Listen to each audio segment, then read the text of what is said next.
Hello everyone, welcome to সঙ্গীর সাথী পাঠশালা। আজকে আমরা DElEd part 2 session 2024-26 pedagogy across curriculum CC04 এর চ্যাপ্টার 1 ইতিমধ্যে আমরা শুরু করেছিলাম। এর অনেকগুলি পর্ব আমরা আলোচনা করে ফেলেছি। আজকে আমরা আরও একটি নতুন পর্ব নিয়ে আলোচনা করব। ইতিমধ্যে আমরা অনুসন্ধান পদ্ধতি ও সমস্যা সমাধান পদ্ধতি নিয়ে আলোচনা করেছি। আজকে আমরা প্রকল্প পদ্ধতি বলতে কী বোঝো আলোচনা করব। প্রথম প্রশ্ন হচ্ছে, প্রকল্প পদ্ধতি বলতে কী বোঝো সাধারণ অর্থে এবং প্রকল্প পদ্ধতি কী? প্রকল্প পদ্ধতির সম্পর্কে স্টিভেনসন বলেছেন যে সমস্যামূলক কাজ যখন স্বাভাবিক পরিবেশে সম্পন্ন হয় তাকে প্রকল্প বা প্রজেক্ট বলা হয়। আবার ব্যালডের মতে বিদ্যালয়ের প্রজেক্টের মাধ্যমে বাস্তব জীবনের কিছু অংশ খুঁজে পাওয়া যায়। এটিকেই আমরা প্রকল্প পদ্ধতি বুঝি, যেখানে আমরা কিছু সমস্যার মধ্যে দিয়ে স্বাভাবিক পরিবেশে সমাধানের পথ খুঁজব বাস্তব জীবনের কাজের মধ্যে দিয়ে, এবং সেটাকেই আমরা প্রকল্প পদ্ধতি বলছি। তাই প্রকল্প পদ্ধতি বলতে কোনো নির্দিষ্ট লক্ষ্য অর্জনের জন্য একটি সুনির্দিষ্ট পরিকল্পনা, কাঠামো ও প্রক্রিয়া অনুসরণ করে, যা কাজ সম্পাদনের পদ্ধতিকে বোঝায়। প্রকল্প পদ্ধতির মূল প্রবক্তা কে? প্রকল্প পদ্ধতির মূল প্রবক্তা হলেন আমেরিকান দার্শনিক ও শিক্ষাবিদ জন ডিউই, যিনি লার্নিং বাই ডুইং বা করে শেখা নীতির উপর ভিত্তি করে এর ধারণা দেন।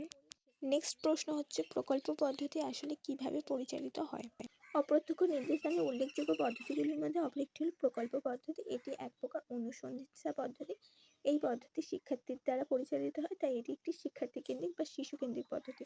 3. শিক্ষার্থী বিভিন্ন কৌশল যেমন বিশ্লেষণ, মন্তব্যকরণ, পরিকল্পনা ইত্যাদি গ্রহণ করে অথবা জ্ঞান, দক্ষতা, প্রতিন্যাসের ভিত্তিতে বিষয় অধ্যয়ন করে, প্রকল্পের উদ্দেশ্য অনুযায়ী রিপোর্ট লেখে, নকশা তৈরি করে বা কিছু উৎপাদন করে, এবং কর্ম পরিচালনা করে এবং সমস্যার সমাধান করে। অর্থাৎ এটি একটি অনুসন্ধান পদ্ধতি। এখানে সমস্যার সমাধান করতে শিক্ষার্থীরা অনুসন্ধান করে। শিক্ষার্থীর দ্বারা পরিচালিত শিশুকেন্দ্রিক পদ্ধতি।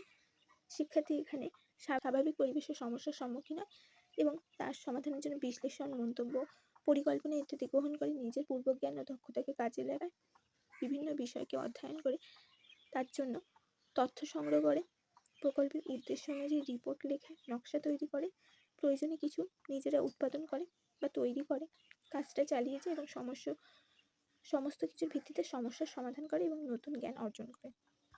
নেক্সট হচ্ছে, প্রকল্প পদ্ধতি বা প্রকল্পের কাজ কিভাবে শিক্ষার্থীদের সহায়তা করে?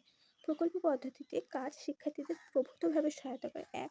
পরিকল্পনা, পর্যবেক্ষণ, বিশ্লেষণ, সংশ্লেষণ করতে সাহায্য করে। শিক্ষার্থীদের মধ্যে স্বয়ং শিক্ষণের প্রেরণা সঞ্চার করে বা নিজে নিজে শিখতে উৎসাহিত করে। জীবনের অভিজ্ঞতা সঞ্চয়ে সাহায্য করে। সমস্যার সমাধানে সক্ষম করে তোলে। নেক্সট হচ্ছে, প্রকল্পের লক্ষ্য বলতে কি বোঝো? প্রকল্পের লক্ষ্য বা প্রজেক্ট গোল বলতে বোঝায় একটি নির্দিষ্ট প্রকল্পের চূড়ান্ত, বিস্তৃত ও কাঙ্ক্ষিত ফলাফল বা উদ্দেশ্য, যা একটি নির্দিষ্ট সময়সীমা এবং বাজেট বা অর্থের কোনো যদি বিশ্লেষণ থাকে তার মধ্যে অর্জন করতে হয় বা চাওয়া হয়, যা পুরোপুরি পরিকল্পনাটি বা প্রকল্পটির দিক নির্দেশনা ও সাফল্যের পরিমাপের মানদণ্ড নির্ধারণ করে থাকে। আমরা যখন একটি কাজ শুরু করছি, কোনো কাজ, সে কাজটির জন্য কি খরচপাতি হবে, কত দিনের মধ্যে আমাদের সেটা সমাপ্ত করতে হবে, কিভাবে করা হবে, তার জন্য কি কি তথ্য সংগ্রহ করা হবে, কোথা থেকে সংগ্রহ করা হবে, এই সব কিছু মিলিয়ে সেই কাজটি সম্পন্ন হয়। সঠিক সময়ের মধ্যে সব কিছু মেনে সেই কাজটি সম্পন্ন করাই হচ্ছে প্রকল্পের লক্ষ্য। নেক্সট হচ্ছে, প্রকল্পের লক্ষ্যকে কয় ভাগে ভাগ করা যায় ও কী কী? প্রকল্পের লক্ষ্যগুলিকে মূলত 3 ভাগে ভাগ করা যায়। এগুলি হলো জ্ঞান, দক্ষতা এবং ব্যক্তিত্বের গুণাবলী বা ব্যক্তিগত গুণাবলী। নেক্সট হচ্ছে, প্রকল্পের প্রথম লক্ষ্য হিসাবে জ্ঞান বলতে কি বোঝানো হয়েছে? প্রকল্পের মধ্যে দিয়ে শিক্ষার্থীদের বিষয় সম্পর্কে জ্ঞানের বিকাশ এবং বিষয় অধ্যয়নের যে কৌশলগুলি ব্যবহৃত হয় তার শেখার সুযোগ ঘটে। অর্থাৎ প্রকল্পটির বিষয়ে জ্ঞান বলতে বিষয় সম্পর্কে জানা, সেই বিষয়ের সাথে পরিচিত হওয়া এবং সেই বিষয়টিকে অধ্যয়নের কৌশলগুলি শেখা, অধ্যয়ন করা, এগুলিকে বোঝানো হয়েছে। প্রকল্পের দ্বিতীয় লক্ষ্য হিসেবে দক্ষতা বলতে কি বোঝানো হয়েছে, বা প্রকল্পের কাজের মধ্যে দিয়ে লক্ষ্য হিসেবে কোন কোন দক্ষতা শিক্ষার্থীদের মধ্যে গড়ে ওঠে? প্রকল্প শিক্ষার্থীদের মধ্যে কিছু দক্ষতার বিকাশ ঘটে। এগুলি হলো: 1. স্বাধীনভাবে কাজ করার দক্ষতা শিক্ষার্থীদের মধ্যে গড়ে ওঠে, যেমন পরিকল্পনা করা, তথ্য সংগ্রহ, প্রাসঙ্গিক উপকরণ নির্বাচন, পরীক্ষা করো, ইনস্ট্রাকশনকে নিজের মতো করে ব্যবহার করা বা যা বলা হয়েছে সেটাকে নিজের মতো করে ব্যবহার করা, গভীর পর্যবেক্ষণ, প্রাপ্তির ফলে বিশ্লেষণ ও সংশ্লেষণ, সাধারণীকরণ এবং প্রাপ্ত তথ্যগুলিকে কাজে প্রয়োগ করে ইত্যাদি।